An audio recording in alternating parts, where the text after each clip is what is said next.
شلون صعدوا الافراخ، وهاي الافراخ الزبل مالتهم دا تشوفن.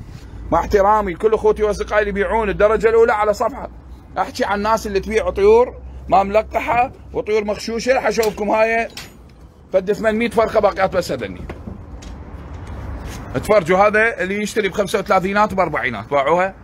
هاي الهلاكات مال الطيور اليوم راح احكي انا عليها شويه مبثوث، وعلى الادويه المزيفه المغشوشه اللي بالسوق. تفضلوا راح اراويكم الناس اللي تشتري بفلوس ب 40 وب50 ويقول لها ملقحات ومطيهن علاج، وشوفوا الكارثه.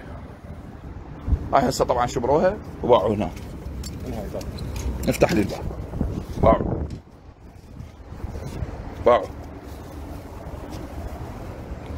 باعوا الهلاكات مال اللقاحات الخزي الرديئه اللي بالسوق. من اقول لكم السوداني وراهم باعوا الهلاكات اللي زوج ب 30 وب 40. تفرجوا هذني الله شاهد 400 ذاب، هو صار له يومين 3 ايام. 400 لا 500، من 400 ل 500 الله شاهد. زين ما نريد نذكر اسماء، ما نريد نقول مال فلان مالات فلان، ما نريد نحكي على العلاجات من جتي من ناس معروفه عندها شركات معروفه. هاي الشركات المعروفه والادويه مالتها.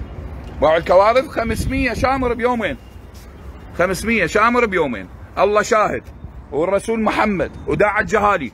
هاي الافراخ ربوها بال 800، 500 شامرين اللي هسه بال 300 باقيات وبعدهم بيهن شمر نصني شمره.